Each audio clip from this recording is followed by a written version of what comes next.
నెల్లూరు జిల్లా సంగం మండలం జెండాదిబ్బ సచివాలయం పరిధిలోని జెండాదిబ్బ అరవపాలెంలలో ఆత్మకూరు ఎమ్మెల్యే మేకపాటి విక్రమరెడ్డి గడప గడపకు మన ప్రభుత్వం కార్యక్రమాన్ని నిర్వహించారు. ఈ సందర్భంగా ఎమ్మెల్యే మేకపాటి విక్రమరెడ్డి ప్రతి గడపకు వెళ్లి రాష్ట్ర ప్రభుత్వం పేదలకు అందజేసిన సంక్షేమ పథకాలను వివరిస్తూ కరపత్రాలను అందజేశారు. ఎమ్మెల్యే మేకపాటి విక్రమరెడ్డికి స్థానిక ప్రజాప్రతినిధులు, నాయకులు ఘనస్వాగతం పలికారు. గడప గడపకు మన ప్రభుత్వం కార్యక్రమంలో పలువురు ప్రభుత్వ పాఠశాలల విద్యార్థులతో ఎమ్మెల్యే మేకపాటి విక్రమరెడ్డి సరదాగా మాట్లాడి బాగా చదువుకోవాలని సూచించారు. ఈ సందర్భంగా ఎమ్మెల్యే మేకపాటి మాట్లాడారు. రాష్ట్ర ముఖ్యమంత్రి వైఎస్ జగన్మోహన్రెడ్డి ప్రజలకు సుపరిపాలన అందిస్తున్నారని తెలిపారు. ప్రజలందరూ జగన్ను తిరిగి ఆదరించాలని కోరారు. ఈ కార్యక్రమంలో జెడ్పీటీసీ రావుల లక్ష్మి, వైసీపీ మండల కన్వీనర్ శంకర్రెడ్డి, సర్పంచ్ పద్మాతమ్మ, వైసీపీ నాయకులు రఘునాథరెడ్డి, శంకరయ్య, ఎంపీటీసీ సుబ్బారెడ్డి, ఉప సర్పంచ్ నరేష్, కోఆప్షన్ సభ్యుడు మన్సూర్ తదితరులు పాల్గొన్నారు.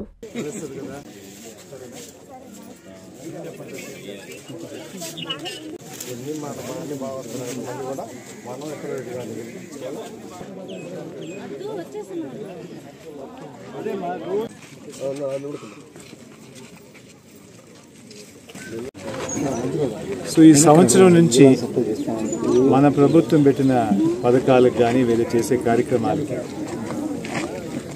గ్రౌండ్ లెవెల్లో ఏం జరుగుతుందో కూడా మాకు చూడడానికి అవకాశం వచ్చింది. దాదాపు 99% అయితే ఫలితం అయిపోయింది. కానీ ఒక 1% ఎక్కడెక్కడో తేడాలు ఉన్నాయి. ఆ తేడాలు ఎందువరకు జరుగుతుందని చెప్పి కూడా లిస్ట్ అవుట్ చేసుకొని మన సీఎం గారికి తెలియపరిచాం. ఇమ్మీడియట్గా ఒక కార్యక్రమం అయితే మొదలుపెట్టారు, జగనన్న చెబుదామని చెప్పేసి. దాంట్లో కూడా ప్రజలు ఏ విధంగా సమస్యలు చెప్తున్నారు కూడా విని దాని తర్వాత ఒక పెద్ద కార్యక్రమం పెట్టారు. మీరు అందరూ చూస్తుంటారు ఈ పాటికి, జగనన్న సురక్ష అని చెప్పేసి ఒక కార్యక్రమం పెట్టారు. ఆ కార్యక్రమం దాదాపు నాకు తెలిసి ఇండియాలో ఎక్కడ జరగలేదు. మన ఆంధ్రప్రదేశ్లోనే 1 కోటి సర్టిఫికేట్ల కన్నా పైన, దాదాపు మన ఆత్మకూరులోనే 90,000 సర్టిఫికేట్ల దాకా ప్రజలకు ఇష్యూ చేయడం జరిగింది. హౌసింగ్ అయితే ఇప్పుడు నుడా కింద చేసి దాదాపు 15,000 ఇల్లు శాంక్షన్ చేసుకొచ్చారు. రెండోది వచ్చి రెవెన్యూ సురక్ష లాంటి కార్యక్రమం కూడా పెట్టి ప్రతి ఇంట్లో రెవెన్యూ సమస్య ఏముంది దానిలో అదంతా ఒక సర్వే లాగా అయిపించేసి ఇప్పుడు ఒక ముఖ్యంగా 5 సమస్యలు ఏంది, రెవెన్యూ సమస్యలు ఏంది, మనకు ప్రభుత్వం ద్వారా ఏ విధంగా కొంచెం ఇంటర్వెన్షన్ తీసుకొచ్చి ప్రజలకు కూడా ఈ సమస్య మీద ఎక్కువగా దృష్టి పెట్టేదానికి రేపు మన మంత్రి గారు కూడా వస్తున్నారు, ధర్మాంత ప్రసాద్ గారు కూడా వస్తున్నారు. శ్రీధర్ గార్డెన్స్లో ఫంక్షన్ పెడుతున్నాం. ఎందుకంటే దాదాపు ఇప్పుడు మన ప్రభుత్వం ద్వారా చుక్కల భూమి, సాదా బైనామా, డీకేటీ ల్యాండ్ కూడా ఇప్పుడు ఒక కొత్త జియో తీసుకొచ్చారు.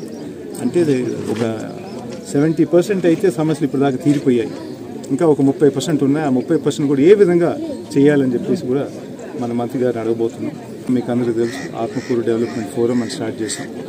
అది ఏంటంటే ముఖ్యంగా మన ప్రతి గ్రామంలో చిన్న చిన్న పనులు ప్రభుత్వం పరిధి కన్నా బయట ఉండేటి ప్రైవేట్గా ఉండేవాళ్ళు, అంటే ఇక్కడ ఉండి ఈ ఊర్లో ఉండేవాళ్ళు బెంగళూరులోనూ యూఎస్లోనూ ఎక్కడ ఉంటారు. కాబట్టి ఇక్కడ ఉండే చిన్న 2-3 ప్రాజెక్టులు వాళ్ళతో పాటు కనెక్ట్ చేసి ఇక్కడ పనులు జరిగేటట్టు మొన్నే బెంగళూరులో కూడా లాంచ్ చేసాం. చాలా మంచి రెస్పాన్స్ వచ్చింది. దాదాపు ఇప్పుడు ప్రతి పంచాయతీకి ఒక గ్రూప్గా తయారయ్యారు. ఆ గ్రూప్లో వాళ్ళకి మనకు ఉండే ప్రాజెక్ట్స్కి ఇంక్లూడ్ చేస్తాం. చిన్న చిన్న ప్రాజెక్ట్స్ అంటే ఒక క్లాస్ రూమ్ డిజిటైజేషన్ అని, లేకపోతే కమ్యూనిటీ హాల్ అని, చిన్న ప్రాజెక్టులు ఇవన్నీ లింక్ చేస్తూ, లేకపోతే స్కాలర్షిప్లు కానీ, మన ఊర్లో స్కాలర్షిప్లు కానీ వాళ్ళందరూ ఇప్పుడు రెడీ అయ్యి ముందుకు వచ్చి మనం కూడా గవర్నెన్స్లో పాల్గొంటాం. మనం కూడా మన ఊళ్ళకి ఏ విధంగా సహాయపడతామని చెప్పేసి ముందుకు వస్తుందని నిజంగా చాలా సంతోషం. ఫస్ట్ మీటింగ్లోనే దాదాపు 1000 మంది రిజిస్టర్ చేశారు. రేపు అంటే వచ్చే నెల కానీ సిమిలర్గా హైదరాబాద్ చాప్టర్ కూడా ఓపెన్ చేస్తాం. ఆల్రెడీ అమెరికాలో కూడా ఆ గ్రూప్ అయితే తయారైపోయింది. అంటే ఈ ప్రోగ్రాం వల్ల మన సీఎం గారు పెద్ద ఎత్తున చేస్తున్నారు. కాబట్టి అందరూ ఒక చేయి వేసి నెట్టే మాత్రం ఈరోజు ఆంధ్రప్రదేశ్ నంబర్ 1లో ఉంది. ఇండస్ట్రీలో పేదరికం తగ్గించే దాంట్లో నంబర్ 1 ఉంది. ఇవన్నీ చూసిన తర్వాత మిగతా వాళ్ళు అపోజిషన్ పార్టీస్ కూడా డైజెస్ట్ చేయకుండా మిగతా వేరే ఇష్యూస్ మీద ఎత్తుకొని అసలు మీద ఏం డిస్కషన్ రాకుండా మళ్ళీ ప్రభుత్వం మీద కొంచెం బురద వెళ్ళాలని చెప్పేసి ప్రతి అవకాశం వస్తే తప్పు ప్రచారాలు చేస్తున్నారు. కానీ అది కరెక్ట్గా మన స్టేట్ని ఎంత పైకి తీసుకెళ్తున్నారో అది ఎవరు వాళ్ళు మాట్లాడారు. మీరు చూసుంటారు, అప్పుల గురించి మాట్లాడారు దాదాపు 4 సంవత్సరాలు. ఇప్పుడు కేంద్ర మంత్రి ఇచ్చేశారు పేపర్లో, లేదయ్యా ఈ ప్రభుత్వంలో అప్పులు తక్కువ ఉన్నాయి, మీ ప్రభుత్వంలో ఇంకా ఎక్కువ ఉన్నాయని చెప్పేసి ఆమె ఒక పేపర్గా ఇచ్చేసింది.